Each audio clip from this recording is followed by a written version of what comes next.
Hello, Rick here on Certifiably Ingame, and there's a sort of 5,000 slash 5,500 slash 6,000 subscriber count special type thingy. We're tentatively opening up a new sort of show, which we're kind of calling Transmissions.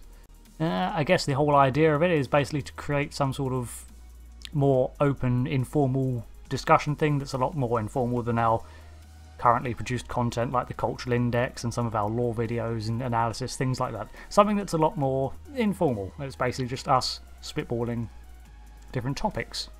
And hopefully with this kind of production, we want to involve our community around, try and get some more comments for you, and potentially some guests. Yes, also Tyr's here. Forgot to mention that.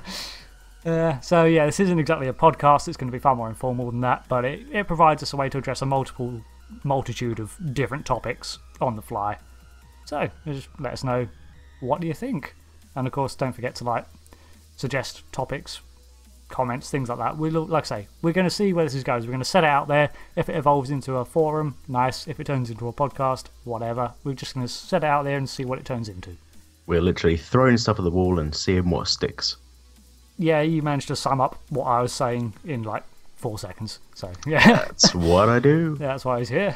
Okay, so I thought this week we'd open with Star Trek Discovery, generally because it's still fairly relevant, but and also quite controversial. Yeah, and I thought I'd bring a little twist on it because effectively, I'm the Star Trek guy on this channel. I've seen every episode of Star Trek multiple times over. I have all the box sets, I've seen all the films, I have my opinions on everything, and I could talk about it for ages. On the other hand, I'm kind of the opposite of that. I have seen maybe 3 or 4 episodes of Star Trek.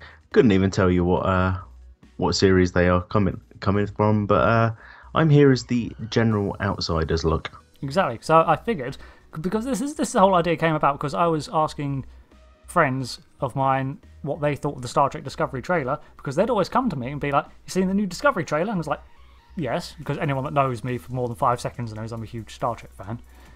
They'd come up to me and they'd be like, "Have you seen the new Star Trek Discovery trailer?" And I'd be like, "Yeah, I have." And they're like, "Oh, it looks good, doesn't it?" And I'd be like,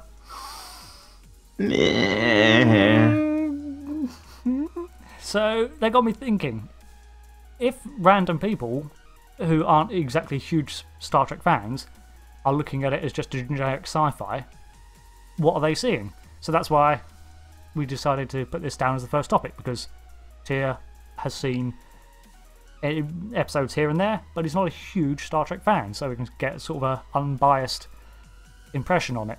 And I'm here to provide the Trekkie enthusiast kind of view on the trailer.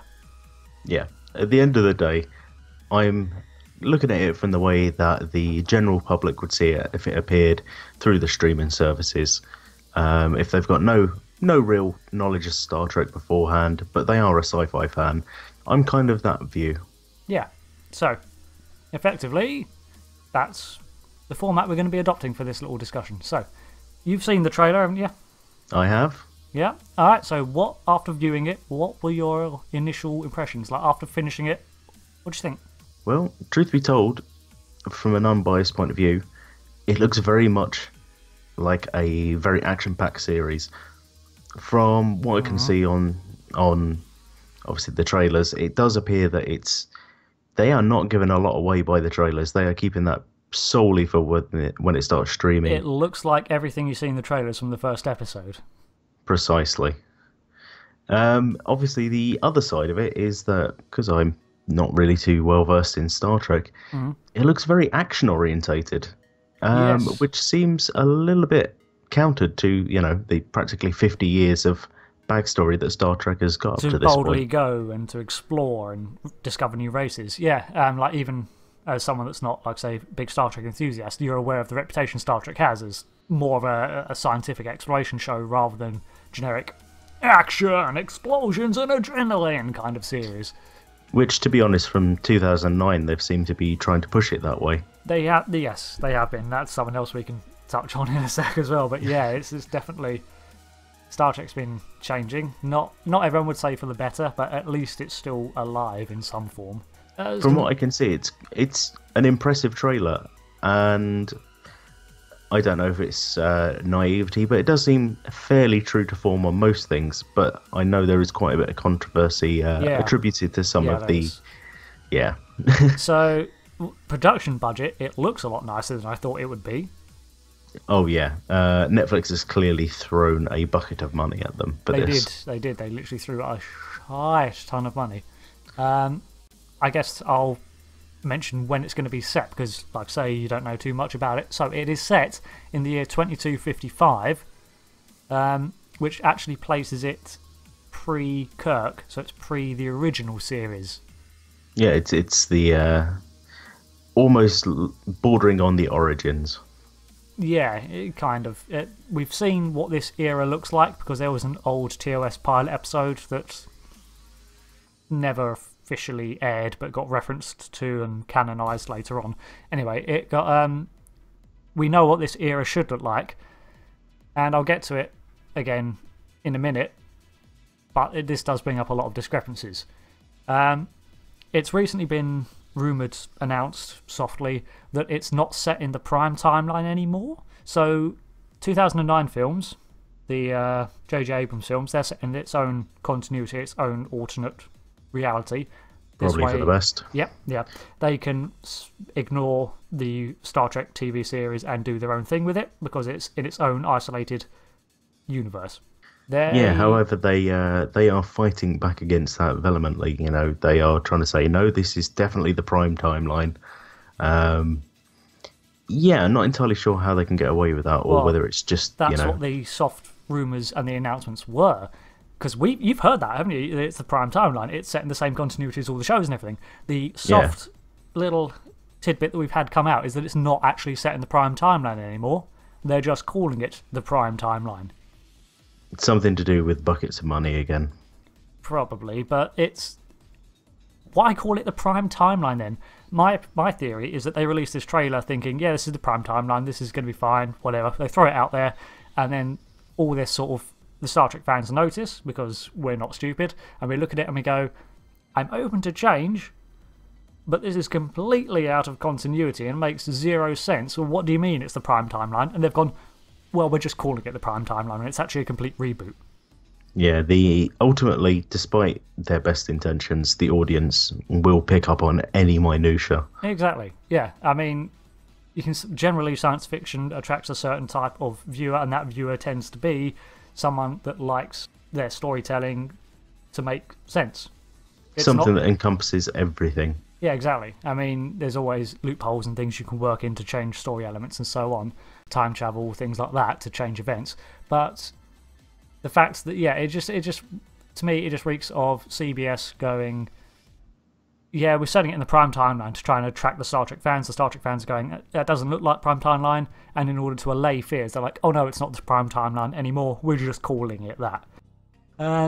But yeah, so breaking it down into the actual trailer, I guess. What do you think of the design of the ship? It's a very good, well-designed ship, to be fair. Yeah. One thing I was concerned about, obviously, even with my limited knowledge, is how they were going to shoehorn everything into it. And obviously, with a name like Discovery, I was kind of expecting the Discovery rather than the Shenzhou. Yeah, that's a big thing. We haven't seen what the USS Discovery looks like yet.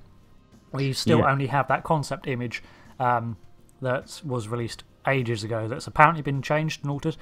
However, someone pointed out to me that if you look at the trailer poster for the series that Netflix uploaded, very tiny in the middle of the Vulcan salute is the silhouette of a little ship that looks like the same profile as the Discovery.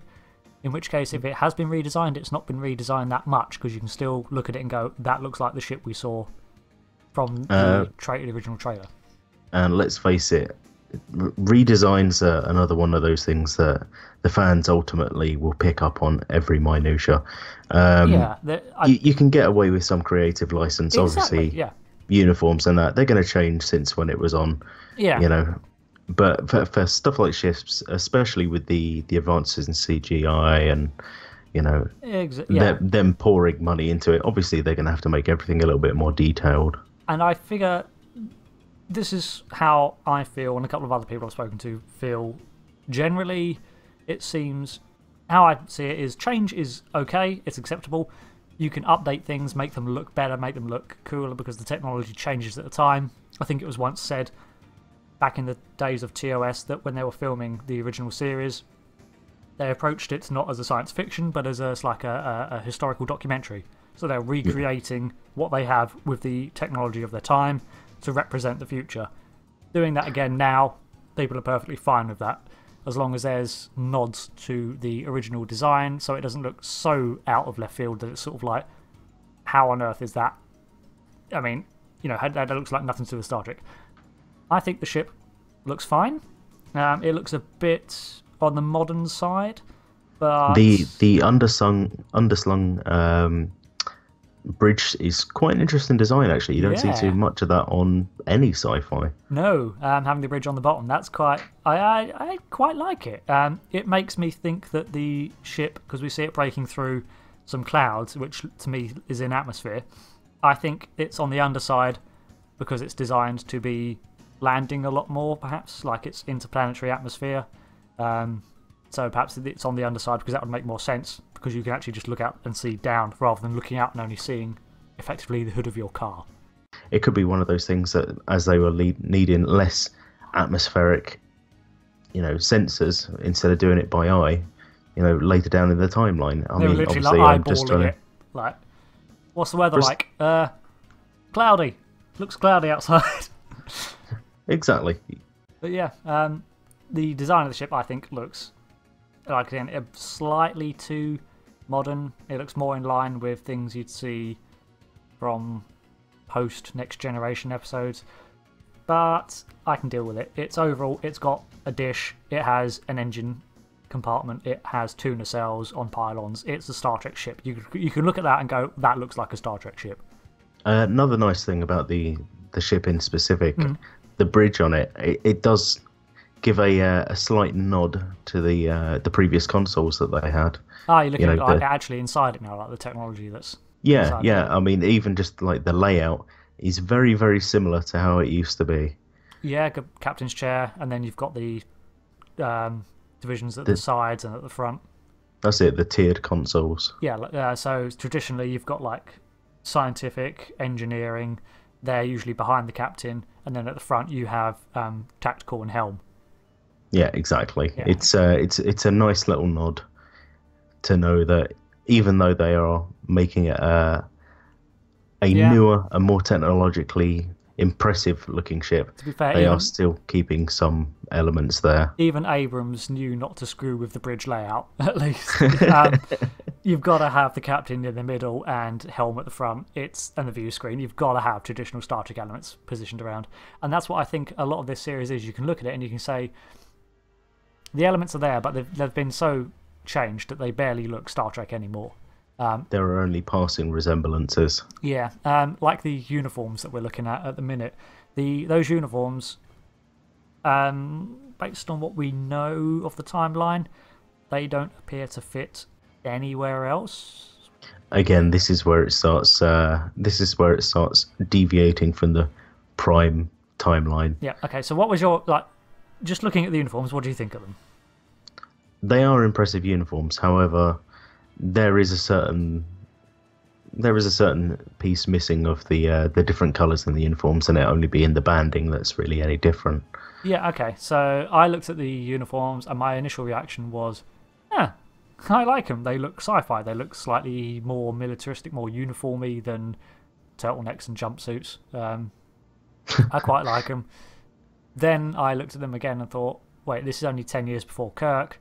Now, admittedly, uniforms can change all the time. They can change really frequently. But at this point in time, like I say, we vaguely know what they should look like. And even, I keep using this point, but even in the J.J. Abrams reboot, the 2009 series, in the brief time we see uniforms of that era, they are redesigned, but they still have similarities to the original series episodes, again, of the year 2254, which is almost when this show is set. and they're redesigned, but they look like the original outfits. These look completely different. There is something to say as well, the fact that they have been redesigned. Yes, the uniforms can be changed in an instant, but at the end of the day, to roll it out across an entire fleet, especially when some may be gone for extended periods of time, it's one of those that you kind of expect them to at least play homage to it. Yeah, so you're talking about the idea that touches on the idea that perhaps the Discovery's got its own uniforms, or it's perhaps in the midst of a uniform overhaul, in which case they've yet to return to Starbase. Perhaps these are the updated uniforms. Perhaps the uniforms were different between 2255 and Kirk's time. These could have been the uniforms from that time. They could be wearing the latest uniform. Starfleet could have gone in a completely different radical direction and changed how they look. You know, future hot topic. Yeah, they clearly got a deal out with them. Yeah. The uniform's not that big of an issue. My first reaction was to completely knee-jerk and be like, well, I didn't... Don't like it. Yeah, I don't like change. It's the Trekkie core of me looked at it and was like, science fiction, I like. That looks really cool in sci-fi.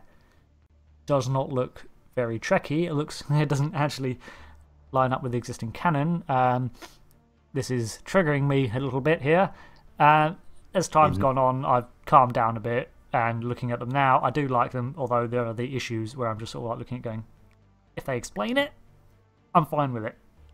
To be fair, and I am probably going to get, stabbed through the internet for this, in the nicest possible way, the uniforms they've gone with this time, really any of the clothing choices they've gotten on this, I know, clothing choices they've gone on this, it's given a very Star Wars vibe rather than Star Trek.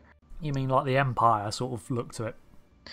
Specifically Empire or military factions. The fact that the beginning of the trailer when Captain Georgiou and Michael Burnham are walking through, the kind of Bedouin outfits in where they've filmed it in Jordan. Oh yeah, the wrappings and stuff like that.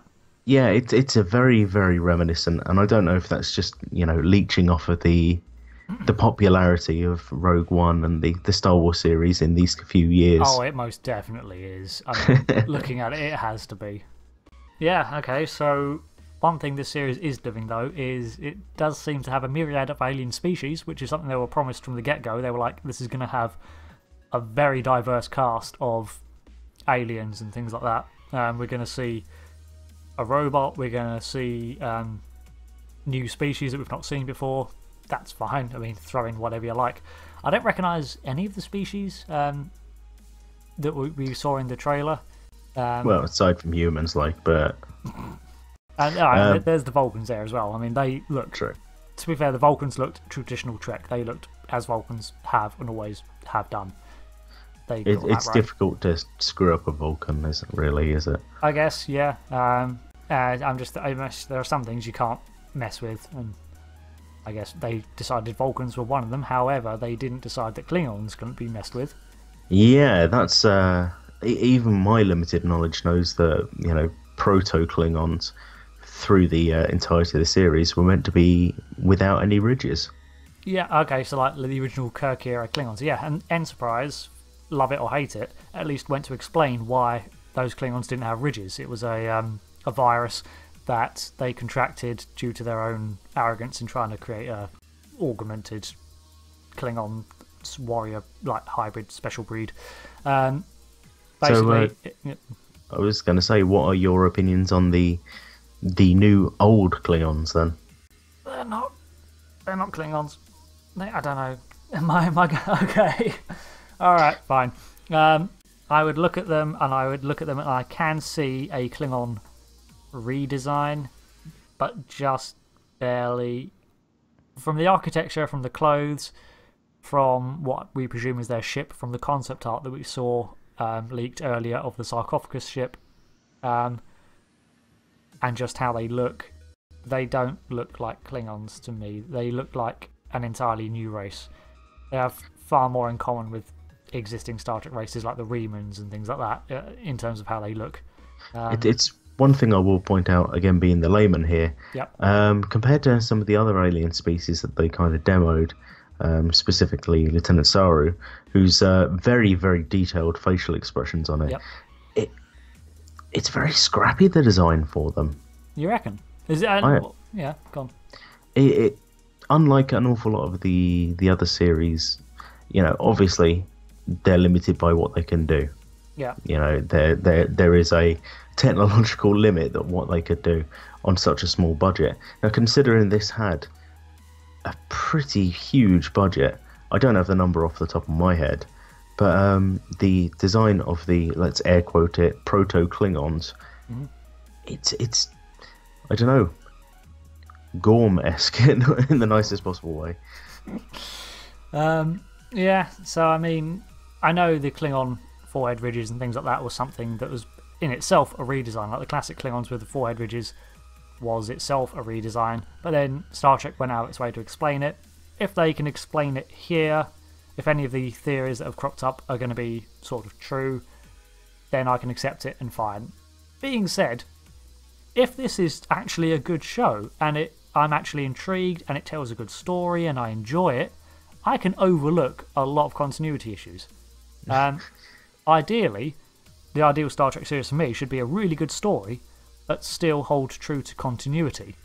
That would be ideal. If I can only pick one or the other, good story or continuity, I'll pick the good story rather than just fan service.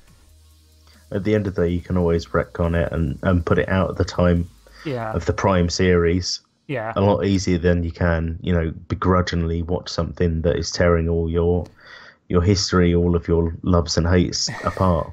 Yeah, I kind of see that's kind of true. Whatever, I'm judging it before it's out. I shouldn't do that, but yeah. We can judge. That's all the information we have. Yeah, I mean, it doesn't help when there's all these rumours about the issues with the general production of it. With Bryan Fuller. Yes, okay, so Bryan Fuller was the guy that was the original showrunner. He's got Star Trek credentials. He's worked on Star Trek scripts before, and he was the showrunner on Hannibal. So, presumably, he would be the go-to guy when it comes to script writing. Yeah, he's got Star Trek cred, and he's a good writer. He can make some good stories. He walked out when he first launched Discovery, when it was first promised to us, it was to be a traditional prime timeline Star Trek. This is where the idea of it being in continuity with everything else was originally voiced. There were people, at the time, the only criticism was, not another prequel series. But apart from that, no one really had any problems. It was quite hopeful, tentative, but hopeful, because, again, everyone looked into the credentials of Bryan Fuller and the people he'd had on his staff, and we saw a lot of previous Star Trek experience, if not on the shows, in things like the books and stuff. There were a lot of authors from the books and things like that. At the end of the day, he had an awful lot of canon knowledge, we should put it that way. He did. He was a self-confessed Star Trek fan as well. Yeah, and the people he was surrounding him with liked the series, which apparently the higher-ups at CBS do not so much like Star Trek. In fact, a lot of them don't like sci-fi in general, so says the rumours. Blanket statement, but you can't exactly deny it. Yeah, okay, yeah, generalising, but yeah. It doesn't help when you get things like... okay, so Michael Dorn played Worf, who was the Klingon in The Next Generation. You've probably seen him. Yellow shirt, wears a sash. Angry. I know the one. Yeah, grumpy face. Yeah, Worf. He eventually walked, and I think I told you why he was approached to play an ancestor of Worf on the series. Oh, yeah. Wasn't he offered like 1% of his previous paycheck? Yeah! 1% for like a Star Trek royalty. You offered him 1% of his last Star Trek related paycheck. Yeah. I mean, even if it was like 1% of the the gross money brought in, then maybe you might consider it. But 1% of his last paycheck, that's a big slap in the face. Not for only the that, actors. he's Worf. God damn it, he's a fan favourite. He's appeared in 2 series. He wasn't just in the Next Generation. He turned up in DS9 as well. He was brought into DS9 when the Next Generation ended, so he continued his run there. and he was been in like all the major films. Even I knew who Worf was. Exactly, even you know who Worf is. He's just like a classic science fiction character, full stop. That they even got in Alex Kurtzman. He was the writer on the 2009 films onwards. He was the lead writer. He left. Surely you would have thought that, you know, with the way that this show is directing itself, the audience it's going for, perhaps someone who had a hand in the 2009 films might be who they want on there, but no, apparently not. He's walked as well. Yeah, so you say the audience it's going for, you mean like people like, effectively like you, people who know of Star Trek, who have seen the 2009 onwards things. Precisely. Yeah. So they even brought in people that were related to the films, and even they left. And the new writers to the film apparently have set it into this new demi-prime timeline to circumnavigate 50 years of Star Trek continuity. Well, not 50 years, but the Star Trek continuity, the events that they have at the time, the lore, the background, the look, everything like that. They want to avoid all that and be able to tell their own story.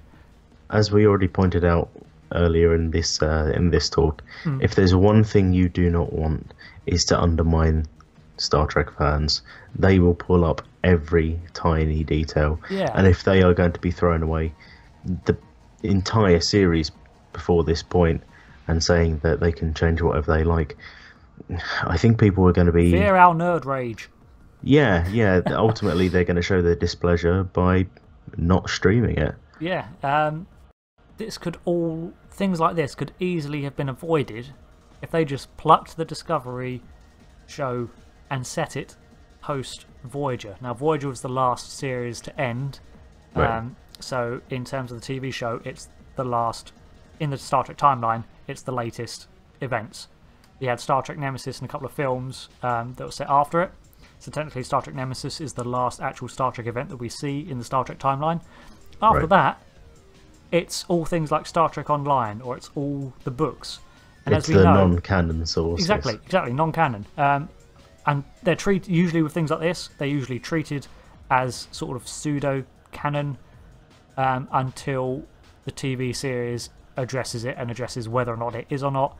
It's like the Star Wars stuff. All that Star Wars books and outside sources, they all got put into Star Wars Legends.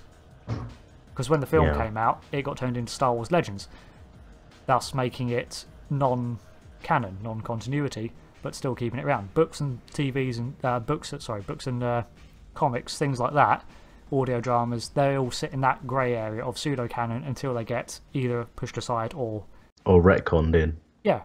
Effectively, if they'd put the series post-Voyager, post-Nemesis, they would have the freedom to do whatever they like. They have no continuity to address because they can write it as they go. They can make it look however they want. They can do whatever they want. They can introduce new aliens. They can...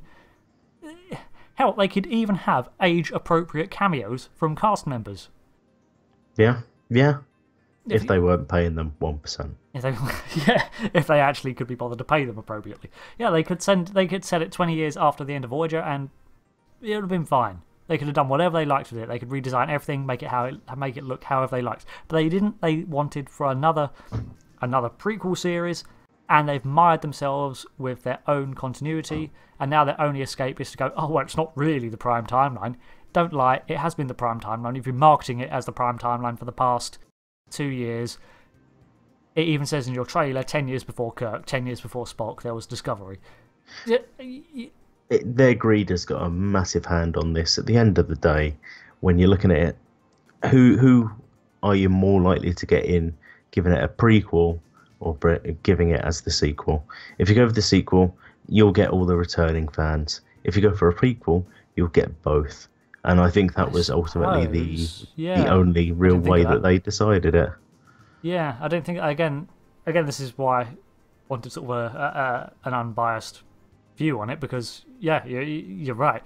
I think you're more likely to encourage fans, or new fans, if you set it as a prequel, because in a way it's like starting from the beginning, whereas setting it post-Voyager means you don't have to, but effectively you do have 50 years of Star Trek to catch up on.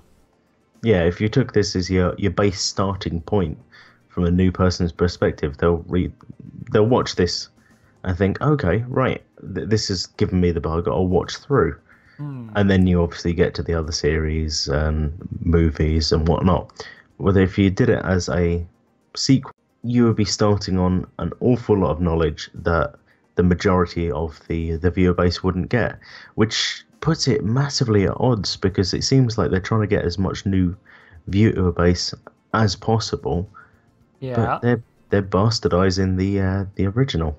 And if they're trying to appeal to as many people as possible to try to pull in a greater new audience, which admittedly is a good thing to do, because the only way Star Trek is going to sustain itself is with new fans. New people have to come in. I like Star Trek. I used to watch it growing up because my parents watched it. The only way it's going to continue is as a generational show. So they need to attract new people, which is fine. But as you were just saying, it doesn't make much sense, A, the setting, but B, why the hell lock it behind CBS All Access if you're trying to appeal to as many people as possible? I know, right? It is literally just, it feels like they've gone, we have Star Trek. Star Trek has a huge fan base. Star Trek brings all the money. Let's put it behind our massive paywall and expect people to come see it. Well, to be honest, the better plan for it would be to release it to as many different providers as possible and just collect the royalties from it there. Yeah, I mean, Netflix paid for most of the money that CBS then used to finance the production of the show. And judging from how it looks, Netflix must have paid a huge amount for it, because it looks really nice. Not to mention the fact that it's a hell of an intellectual property. It is, yeah. So at least, I mean, I've said it before, we get it easy because we're in the UK, we can see it on Netflix. But think where your biggest audience is actually going to be. Yeah, America is, and those guys in America, the only way to see it is through CBS's All Access, which is its own pay-per-view service, its own streaming service. I understand an awful lot of people have multiple streaming service, but if CBS is not one of those that you already have, would Star Trek alone to a new viewer be enough to get them to subscribe to it? So I don't know. Would it? Imagine. All right, yeah, I'll aim this at you then. Would you be paying, I don't know the amount, I think it's $8 a month, £6.30-ish. Would you be paying £6 to £7 a month just to see Star Trek series? I mean, truth be told, I'm not the best. Not the best.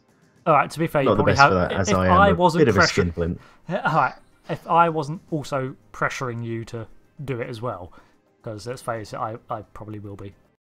Truth be told, no. No, I wouldn't. I'd think, oh yeah, that's good. I'll wait till I hear some reviews about it from people that I trust. Yeah. But at the end of the day, if you're not getting the initial views for it, how long before they pull the show? So you're sort of saying for, basically, you'd wait till it came out on Netflix. Yeah. In earnest. Because I think eventually CBS will eventually have to pawn it off to Netflix in full, and eventually the whole series will end up on Netflix. Oh, undoubtedly. If they're already broadcasting it elsewhere, it's going to end up on Netflix eventually. I kind of just hope that it doesn't damage the Star Trek franchise too much, because when Enterprise failed, it had 4 series, and even though I liked it personally, apparently a lot of people didn't, and eventually the series was axed, and then we didn't get another Star Trek TV show until now. My concern is, to sum this up, really they need to be making a profit on this. Otherwise, this could honestly be a death toll for Star Trek, and I really don't want that. No. On such a long-standing series with such a prowess to it, it would be an absolute shame to see it go. Even if I'm not the most invested character with this. In the whole of the sci-fi community, Star Trek carries an awful lot of weight, and I don't want to see that disappear. I can only hope that they treat it sensibly and they actually make something of it. Yeah, I mean, like I say, a lot of this is judgment based on rumours that we've heard, and it's creating a sense of, oh, it sounds like it's going to be awful, it sounds like it's going to flop. It could be amazing. It could be fantastic, and like I say, if it's a really good story, I will make concessions in my own head to allow for continuity issues and things like that. Because at the end of the day, if Star Trek is a good experience and it feels like Star Trek to me, I'll enjoy it. And I can overlook a lot of things as long as I'm entertained. And my final point is, is it going to keep you entertained as a veteran of the Star Trek franchise, whilst also keeping new viewers entertained? I don't know if they can actually achieve that dichotomy. It seems to be definitely what they're aiming for, but I don't know whether it's going to work, because I think they've already shown that the hardcore Star Trek fans have issues with it. The new people all have the same reaction, which is, oh yeah, it looks cool, I'll check it out. But then you say that's behind a paywall in the US, and I can only imagine a lot of people are like, oh, if I don't have it already, then what's the point? What else do they have to offer? And after all this, do you want to know the weird thing? Go for it. I'm still excited to see it. I still want to see it. You're still on the hype train. Yeah, effectively, I am on the hype train, and I stick my head out the hype train, and I see that the track's broken in front of me, and I don't get off. I'm riding the hype train straight into a chasm and thinking, this is fun all the way. I'm at that station next to the chasm. I will watch you go past, and if it does clear that chasm, I will get on the next train. I like that metaphor. It conjures a good image. It's the weirdest thing. I think at the end of the day, I'm just excited to see that Star Trek is back on. I was going to say back on TV, but it's not quite. I was excited to see that Star Trek is still around and it's back. And yes, it's changed and it looks different. But like I say, if it's still at its core the Star Trek that I like, I can deal with it. It'll be just, I'll get on with it. I'll put aside preconceptions and annoyances, things like that. And you never know, it may draw me in further. I may end up watching it alongside. Yeah, no, that'll be. I mean, it's going to be on Netflix, so it's going to be a fairly easy one to access. And no doubt, me and you will probably. I intend to perhaps even do like episode by episode reviews or something like that. I'm going to keep my eye on it very closely when it's out and when it's airing. I think that practically sums up our opinions on it. We're running, I think, almost an hour now on this discussion, so we should probably wrap it up here then. We apologise profusely. Yeah, if you've managed to make it to the end, thanks. You're a trooper.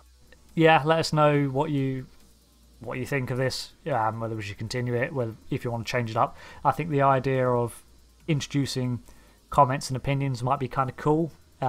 Leave some comments on this, on your thoughts of Star Trek Discovery, because the idea that we could perhaps then start the next episode on a different topic, but we could harken back to this to get some issues and some sort of community feel on the topic, because I know there's definitely opinions out there on Star Trek Discovery.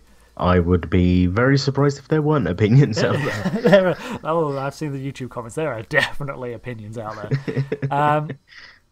And subsequently, to us, if you've got any good suggestions, bad suggestions, just want to burn us for a little bit, feel free to drop us a comment. we do read them all. We don't necessarily respond to them all, but we definitely read them all. Yeah, that's true. Even the mean ones that cut deep and make me cry. Oh, definitely. Definitely. Yeah. I know, as well as if you have any ideas for like other topics we could address. Like I say, we might not do them next episode, but they'll go into effectively a bucket list, and we can, we aimed for this discussion thing to grow and evolve, so I think it'll be pretty cool. I've been Rick. I've been Tyr. And this has been our, I guess, impressions on Star Trek Discovery, and the promo for transmissions. If you like what we're doing, feel free to drop us a subscribe, like the videos, ring the little bell, and hopefully we'll get into some more of this content to you as soon as possible. Yeah, I think this will also be a good point of a good way to just do general channel updates and things like that as well. A good forum, just generally to keep subscribers notified of what's going on. So, thanks for listening, and if you made it to the end, well done. You're a Starship. I guess we see you in the next video. This isn't a YouTube channel. This is a bug channel. Right, take care, guys. See ya.